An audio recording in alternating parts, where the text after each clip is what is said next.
को खुशामदीद कहते हैं।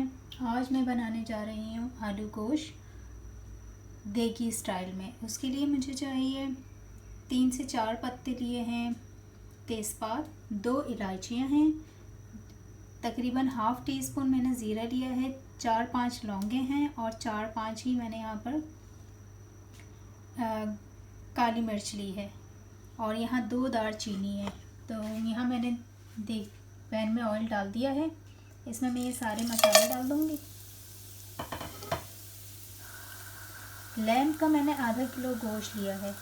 थोड़ा सा ये फ्राई हो जाएगा तो उसमें मैं प्याज डाल दूँगी। ये देखिए प्याज मैंने डाल दी है इसमें। अब मैं ये मैंने 3 छोटी प्याज ली थी। अगर आपके पास बड़ी प्याज है तो आप 2 ले लें। इसमें मैंने 3 छोटी प्याज डाली है। मैं इसको हल्का सा गुलाबी कर लूँगी। फिर इसमें मैं डालूँगी लहसुन, अदरक और गोश्त। प्याज देखिए हमारी हल्की सी गुलाबी होना शुरू हो गई है। अब हम इसमें डाल देते हैं 2 चमचे लहसुन अदरक का पेस्ट और मैं इसे अब भून लेती हूँ। फिर इसमें गोश्त डालती हूँ।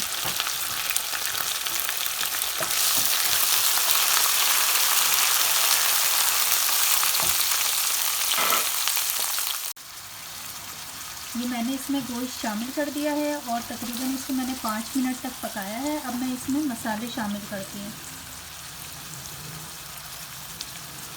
इसमें मैं डाल रही हूँ तकरीबन 1.5 चम्मच धनिया पाउडर का, नमक हद से ज़रूरत डाल लें, हाफ़ टी स्पून में हल्दी डाल रही हूँ और लाल मिर्च पाउडर मैं बाद में डालूँगी। जब मैं भूनूँगी तब मैं इसमें लाल मिर्च पाउडर डालूँगी। ये देखिए तकरीबन 5 मिनट भूनने के बाद मैं इसमें डाल रही हूँ लाल मिर्च पाउडर। 1.5 चमचा मैंने डाला है इसमें लाल मिर्च पाउडर और अब हम इसको भून लेते हैं।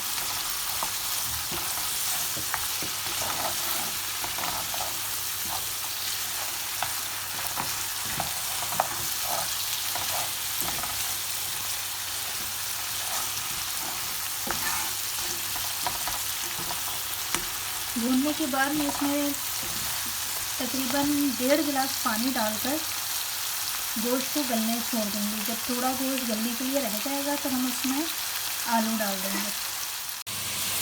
गोश्त हमारा पक चुका है। अब मैं इसमें तकरीबन 2 चमचे दही के डालूँगी और दही मिक्स करने के बाद इसमें हम आलू शामिल कर देंगे।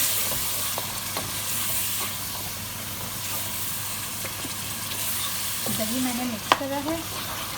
अब उसी स्टेज पे मैं इसमें शामिल कर दूँगी आलू। ये तकरीबन मैंने 4 आलू लिए थे।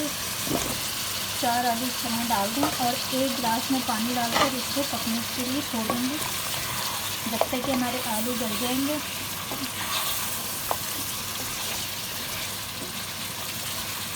आलू गलने तक हम इसको पकने रख देते हैं। इंशाल्लाह जैसे पक जाएंगे फिर आपको दिखाएंगे। आलू गोश्त हमारा तैयार है। रेसिपी पसंद आए तो लाइक और सब्सक्राइब करना ना भूलिएगा। नेक्स्ट रेसिपी के साथ फिर मिलेंगे। अल्लाह हाफ़िज़।